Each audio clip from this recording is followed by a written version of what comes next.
Good morning dear students. हम लोग last के लेक्चर्स में ये डिस्कस किए थे कि आखिर किस टाइप में हमारे पास सेलुलर रेस्पिरेशंस हेल्प कर रहा था। प्लस मैंने एक और क्वेश्चंस पूछा था कि हाउ डू सेल ब्रीथ वगैरह।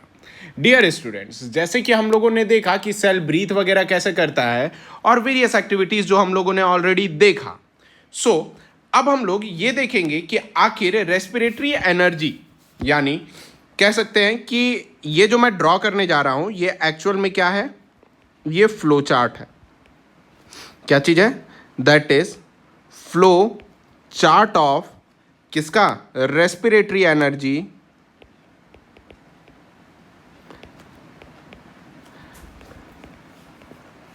वो भी किसमें? लिविंग सिस्टम पे। अब जरा देखो कि हमने क्या देखा, समझना। हम लोगों ने ये देखा कि चलो भाई, जिस हिसाब से हम लोग बात कर रहे हैं तो सबसे पहला क्या रहा अपना कि सबस्ट्रेट था। एग्जाम्पल, सबस्ट्रेट था। ये सबस्ट्रेट बेसिकली किस चीज में कन्वर्ट हुआ? कन्वर्ट हुआ एंड प्रोडक्ट। क्लियर है? जब सबस्ट्रेट एंड प्रोडक्ट में कन्वर्ट हुआ तो एंड प्रोडक्ट में कन्वर्ट होने के बिहाफ पर क्या हुआ भाई? तो इस जगह पर रेस्पिरेशन हुआ। रेस्पिरेशन जिसे अपन सेलुलर अपटेक कहते हैं। रेस्पिरेशन में जो होता है तकरीबन 50% एनर्जी यूटिलाइज होता है केमिकल एनर्जी के फॉर्म पे, और रिमेनिंग आफ्टर 50% जो रेस्ट बच जाता है। क्या चीज होता है? रेस्ट जो बच जाता है, समझेंगे, जो रेस्ट रह जाता है 50% के बाद, कह सकते हैं 50%, ये एक्चुअल में किस में कन्वर्ट हो जाता है? हीट में कन्वर्ट होता है। डियर स्टूडेंट, ये हीट में कन्वर्ट होने के बाद ये हीट दो फॉर्म में सबसे ज्यादा यूटिलाइज होता है। किस फॉर्म पे यूटिलाइज होता है? दो फॉर्म पे।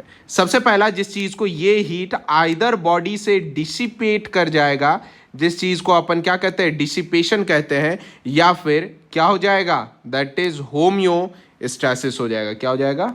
होम्योस्टैसिस हो जाएगा। डियर स्टूडेंट्स, ये तो हीट की बात रही, लेकिन जब एनर्जी के बिहाफ पे हम लोग डिस्कस करेंगे कि आखिर ये एनर्जी क्या रोल प्ले किया, यानी जिसमें ये रेस्पिरेशन जिसका 50% एनर्जी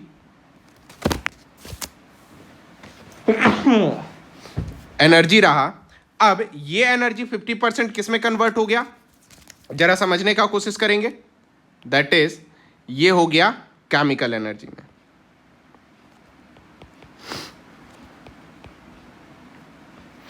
क्लियर है? अब जब ये केमिकल एनर्जी के बिहाफ पर अगर बात किया जाए तो ये केमिकल एनर्जी किस किस पॉइंट पर यूटिलाइज हुआ? पहला, ये केमिकल एनर्जी, देखो मैं यहां पर कोशिश कर रहा हूं कि मैं सब कुछ इनटेक कर लूं, तो यहां पर मैं प्लांट और एनिमल दोनों को क्या करूंगा? इंट्रोड्यूस करूंगा। जैसे कि केमिकल एनर्जी में कौन कौन से पॉइंट में इंट्रो हुआ, तो सबसे पहले अगर एनिमल के बारे में बात किया जाए तो नर्व कंडक्शन में। क्लियर है? नर्व कंडक्शंस के बाद जो काफी इंपॉर्टेंट रोल प्ले करता है, सेकंड आता है जिसका नाम क्या कहते हैं? मसल कॉन्ट्रैक्शंस में। थर्ड जो होता है मसल्स कॉन्ट्रैक्शंस के बाद, जिस चीज को नाम क्या देते हैं? ऑस्मोसिस एंड क्या देते हैं? दैट इज टर्जिडिटी देते हैं। क्लियर है डियर स्टूडेंट? ऑस्मोसिस और टर्जिडिटी। नेक्स्ट चीज आता है फोर्थ, मतलब कि अब बहुत सारे चीज में साइक्लोसिस होता है। साइक्लोसिस आप जानते हो कि एक सिंगल सेल अपने बॉडी में फूड स्टफ्स को जिस टाइप में रोटेट करता है अपने प्लाज्मा साइटोप्लाज्म में, उस चीज को साइक्लोसिस कहते हैं। Next, animal bioluminescence property show करता है। क्या शो करता है? ल्यूमिनेसेंस प्रॉपर्टी शो करता है डियर स्टूडेंट्स। नेक्स्ट अब क्या देखोगे कि ये एक्चुअल में मेंटेन भी करता है। किसे मेंटेन करता है? मेंटेन करता है प्रोटोप्लाज्म को, क्योंकि केमिकल एनर्जी है और हम लोग जानते हैं कि केमिकल एनर्जी में केमिकल बेसिकली प्रोटोप्लाज्म में इन्वॉल्व होता है। नेक्स्ट, ये क्या करता है? सिंथेसाइज करता है, सिंथेसाइज द ऑर्गेनिक कंपाउंड्स। क्या करता है ये? ऑर्गेनिक कंपाउंड को सिंथेसाइज करता है। नेक्स्ट डियर स्टूडेंट्स, अब क्या है कि ये सेलुलर डिवीजन और ग्रोथ में सबसे ज्यादा इंपॉर्टेंट रोल प्ले करता है। नेक्स्ट डियर स्टूडेंट्स, ये क्या करता है? That is differentiation and development में मदद करता है।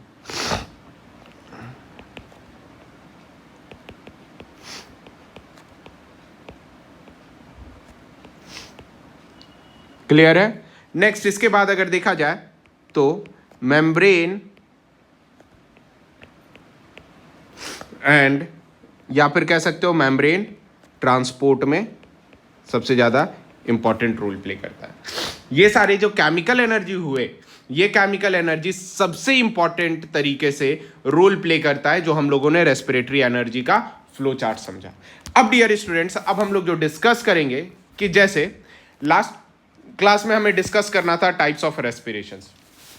बिल्कुल आप बात सही समझ रहे हो कि टाइप्स ऑफ रेस्पिरेशन जो है ये on the basis of respiratory substrate और दूसरा on the basis of presence and absence of oxygen पे।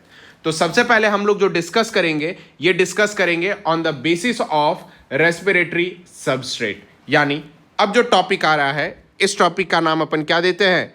That is type of respiration देते हैं। क्लियर है?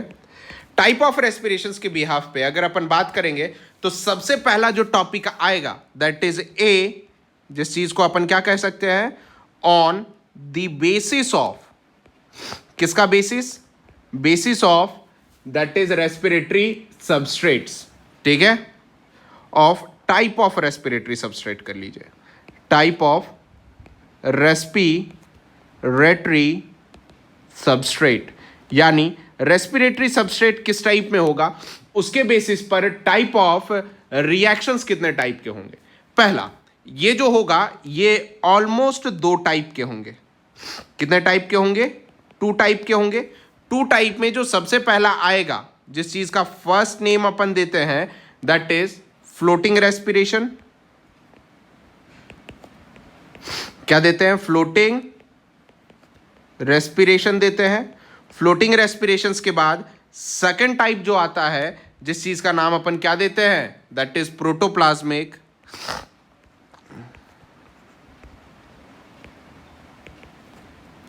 रेस्पिरेशन देते हैं। क्लियर है डियर स्टूडेंट्स? अब सबसे फर्स्ट के बारे में अपन डिस्कस करेंगे, that is floating respirations. Floating respiration है क्या? समझिएगा ध्यान से कि आखिर ये ऐसा कौन सा रेस्पिरेशन है जिसका नाम हमने फ्लोटिंग रेस्पिरेशन रख दिया। डियर स्टूडेंट्स, ये एक वो रेस्पिरेशन टाइप है जिसमें सबसे ज्यादा इंपॉर्टेंट रोल प्ले करता है और कह सकते हैं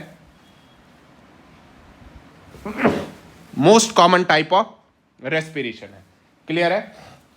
जिसमें कि जब कार्बोहाइड्रेट्स और फैट्स क्या हो जाता है? ऑक्सीडाइज होता है इनसाइड द सेल्स, और ये कार्बोहाइड्रेट्स और फैट्स बेसिकली क्या कहलाता है? फ्लोटिंग इनक्लूशंस ऑफ द सेल्स कहलाता है।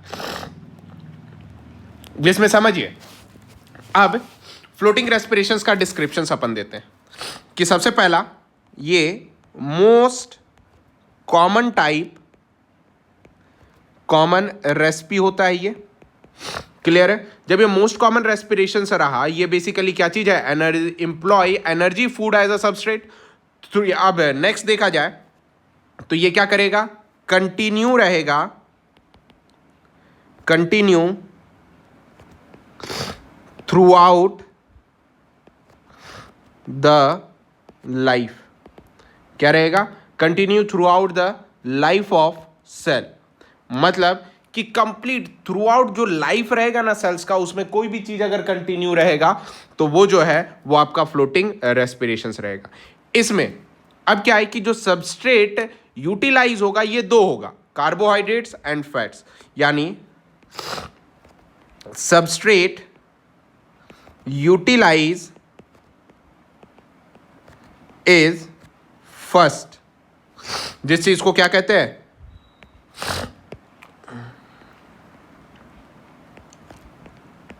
कार्बोहाइड्रेट कहते हैं। समझिएगा, जब कार्बोहाइड्रेट्स के बिहाफ पर अगर देखा जाए तो कार्बोहाइड्रेट सबसे ज्यादा मोस्ट कॉमन सबस्ट्रेट है। क्या है ये? मोस्ट कॉमन सबस्ट्रेट है। क्लियर है डियर स्टूडेंट? जब ये सबसे ज्यादा मोस्ट कॉमन सबस्ट्रेट है वो क्या है? इज ग्लूकोज है। क्लियर है? ग्लूकोज के बाद अगर देखा जाए तो फॉलोड बाय कह सकते हैं फ्रक्टोज, यानी ग्लूकोज फ्रक्टोज भी होता है। और फ्रक्टोज के बाद याद रख लेना कि ये एक ऐसा है जो आगे चल कर के स्टार्च में ये कन्वर्ट होता है और क्या कहलाता है? रिजर्व फूड मटेरियल कहलाता है। क्या कहलाता है dear student? Reserve food material कहलाता है। नाउ जब ये कार्बोहाइड्रेट्स हो गया तो कार्बोहाइड्रेट्स के बिहाफ पर जो सेकंड आता है जिस चीज को अपन क्या कहते हैं? फैट्स कहते हैं।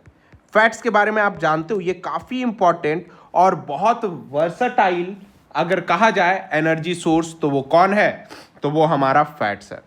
अब फैट्स जो काफी ज्यादा वर्सटाइल है तो इसमें क्या रहा, क्या रोल प्ले करेगा जरा समझिएगा। ये रेस्पिरेटरी सबस्ट्रेट है, लेकिन कब? जब कार्बोहाइड्रेट्स एग्जॉस्ट हो जाए, यानी use when carbohydrates exhausted. Clear है? कार्बोहाइड्रेट्स क्या हो गया? एग्जॉस्ट हो गया। तब याद रख लेना, सिवाय मसल्स को छोड़ करके, है ना। सर्दी इतनी लंबी हो गई यार कि क्या बताया जाए। सर्दी की वजह से बहुत परेशान हूं मैं। बारिश में भीग गया, नदी में नहा लिया, पता नहीं और क्या क्या करना पड़ेगा, है ना। अब जरा देखा जाए, याद रखना फैट्स जो होगा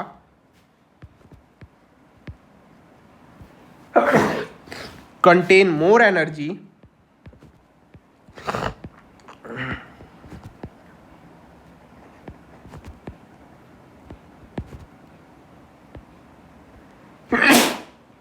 देन कार्बोहाइड्रेट्स। क्या है? कार्बोहाइड्रेट से ज्यादा एनर्जी कंटेन करता है।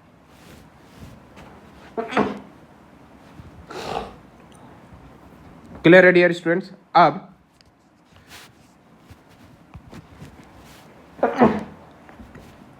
देखा जाए कि फैट्स जो होता है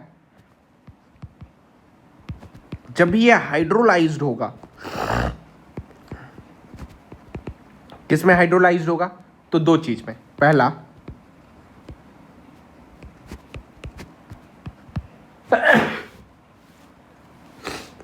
ग्लिसरॉल और क्या?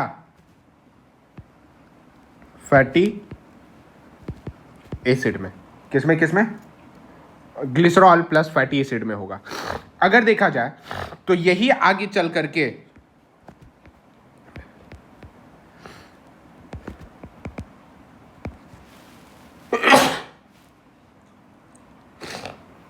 किस में कन्वर्ट हो जाएंगे?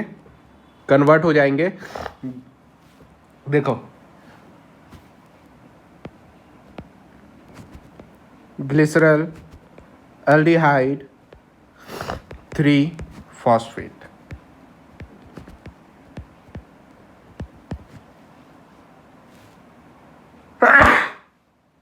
सॉरी यार, तुम लोगों को काफी ज्यादा परेशानी हो रही होगी। यहाँ पे पॉज सिस्टम नहीं है, वरना मैं पॉज करके थोड़ी देर बाद बनाता। खैर कंटिन्यू करते देखते क्या होता है। अब क्या है कि अब ये glycerol aldehyde 3 phosphate beta oxidation में जाएगा। क्लियर है? बीटा ऑक्सीडेशन में जाने के बाद बेसिकली ये क्या प्रोड्यूस करेगा? एसिटाइल कोएंजाइम ए प्रोड्यूस करेगा।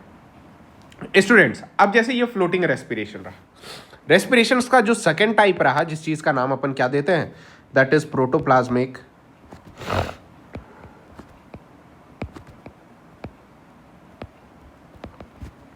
रेस्पिरेशंस देते हैं।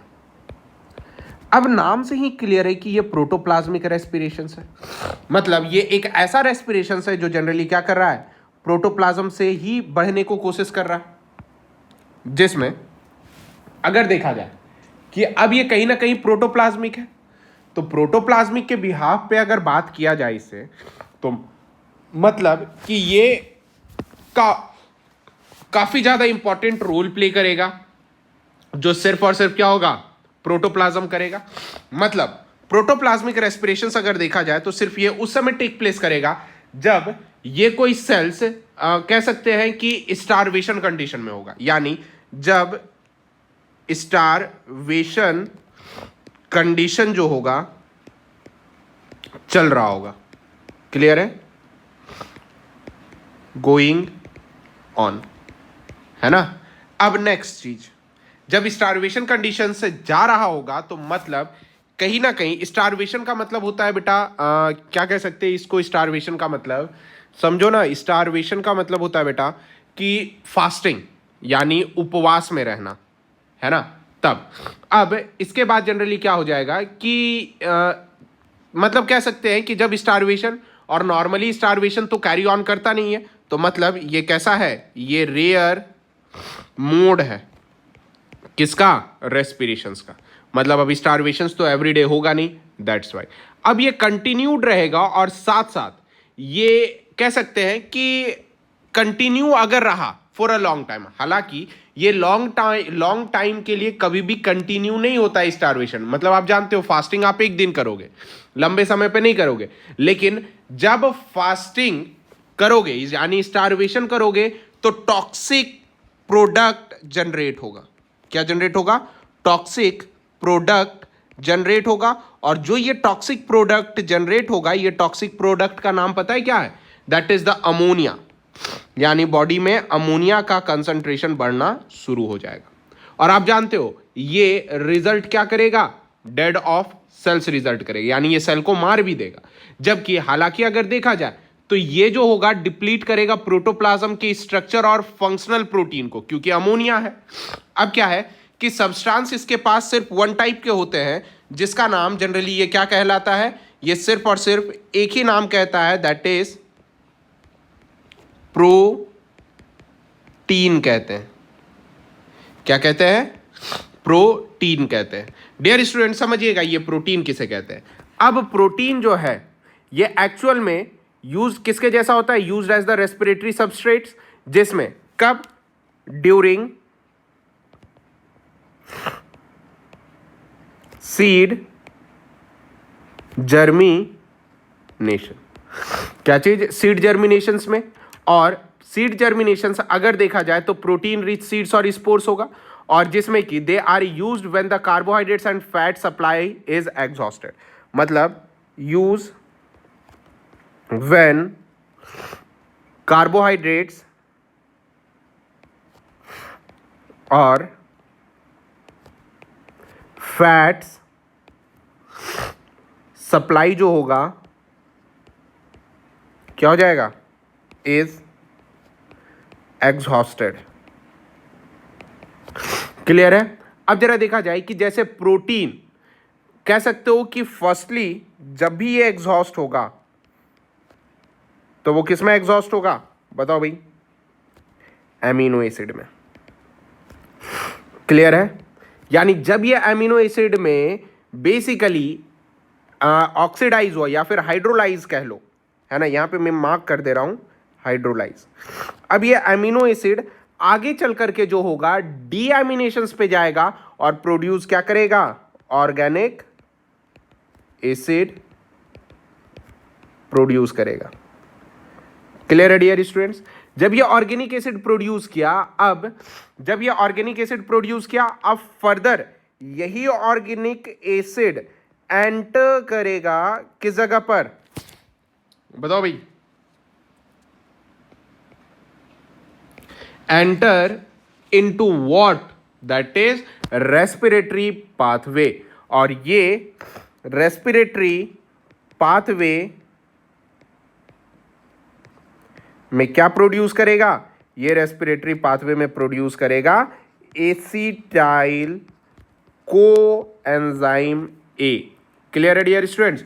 ये जो टाइप रहा ये प्रोटोप्लाज्मिक रेस्पिरेशंस का रहा।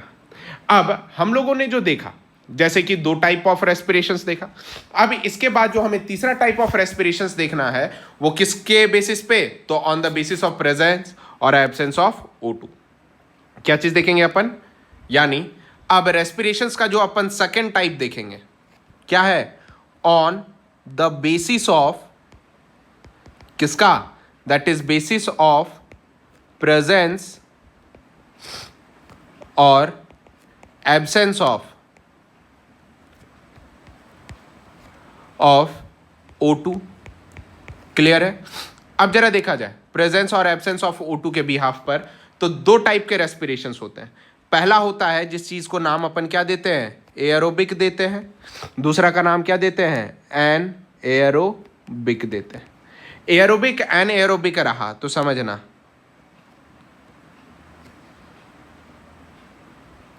क्या है ये एयरोबिक और एनएयरोबिक। बहुत ही सिंपल सा चीज है एयरोबिक एनएयरोबिक, हमें समझने की बस हिमाकत करनी है, डरना नहीं है, बस समझते जाना है। अब जरा देखो कि जब ये एयरोबिक रहा तो मतलब इसमें कंप्लीट ऑक्सीडेशन होगा, बोलो हाँ या ना। जब कंप्लीट ऑक्सीडेशन होगा तो इसमें फूड बेसिकली किस चीज में टूटेगा, CO2 प्लस वाटर में टूटेगा। नेक्स्ट चीज, अब क्या होगा कि एनएयरोबिक में कंप्लीट ऑक्सीडेशन नहीं होगा बल्कि पार्शियल ब्रेकडाउन होगा। क्या होगा, पार्शियल ब्रेक डाउन होगा। क्लियर है डियर स्टूडेंट। जब ये पार्शियल ब्रेकडाउन होगा तब क्या होगा, ग्लूकोज का लैक्टिक एसिड में होगा। किस में होगा, ग्लूकोज का लैक्टिक एसिड में होगा, और कह सकते हो इथेनॉल या फिर CO2 में होगा। अब ये देखा जाए तो ये कैसा होगा, इंटर मॉलिक्यूलर, यानी मॉलिक्यूलर के बीच वाला रेस्पिरेशंस कहलाएगा एयरोबिक, और जबकि ये जो रहेगा विद इन अ मॉलिक्यूल मतलब इंट्रा मॉलिक्यूलर कहलाएगा। क्लियर है डियर स्टूडेंट्स। अब इसमें जरा देखा जाए तो इसमें तकरीबन नहीं भी तो 36 से लेकर के 38 मॉलिक्यूल्स ऑफ ATP गेन करेगा ईच मॉलिक्यूल्स ऑफ ग्लूकोज, मतलब कि 36 या फिर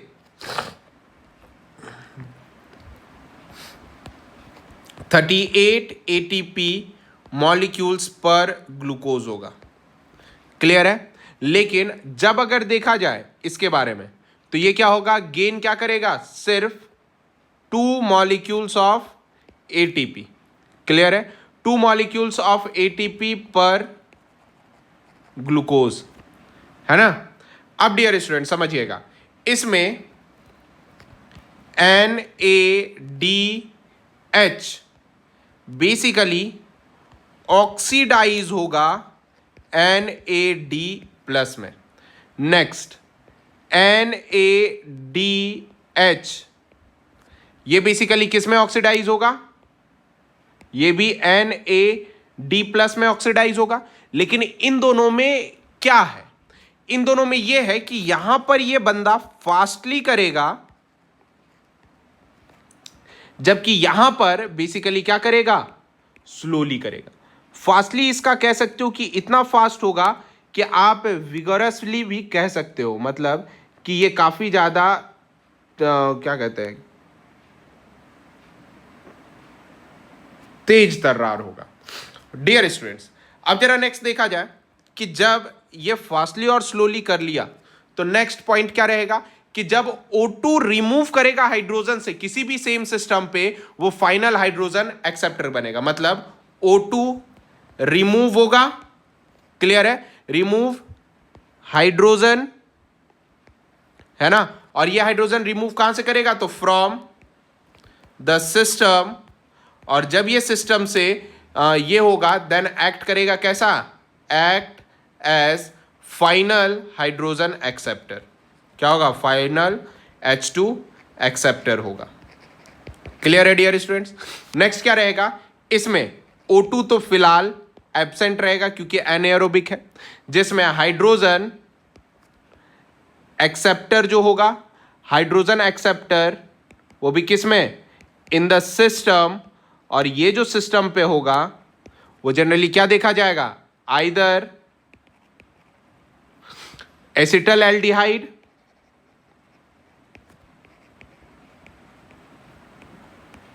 क्लियर है, या फिर कह सकते हो क्या, पायरुवेट कह सकते हो। नेक्स्ट, अब जब रिएक्शंस देखा जाए,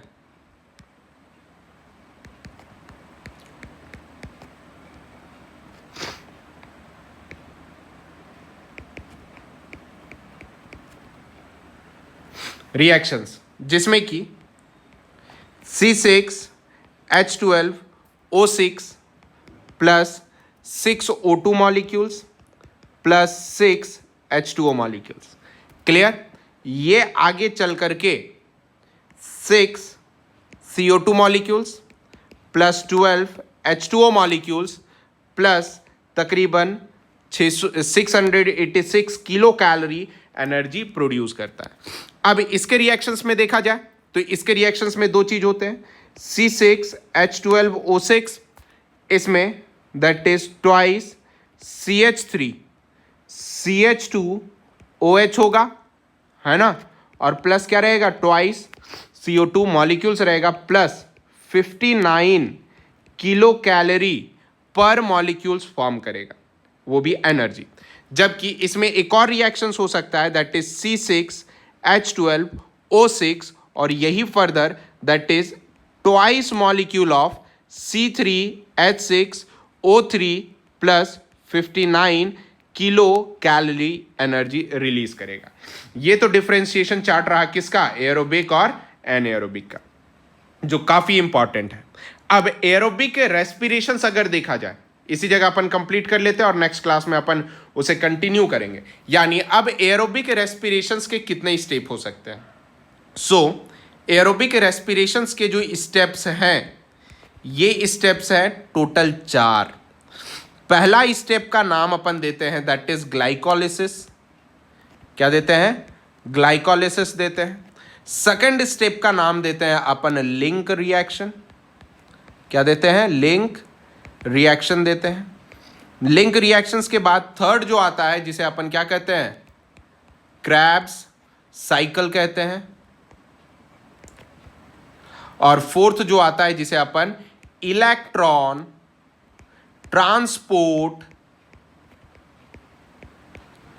सिस्टम कहते हैं, क्लियर। और इसी चीज को ऑक्सीडेटिव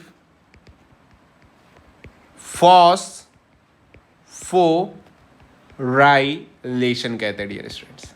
सो याद रखिएगा ये सारे जो मैटर्स हैं, जो ये ही इवेंट को हमें क्या करना है, डिस्कस करना है और डिटेल स्टडी करना है। सो डियर स्टूडेंट्स, मिलते हैं अपने नेक्स्ट वीडियो लेक्चर के साथ।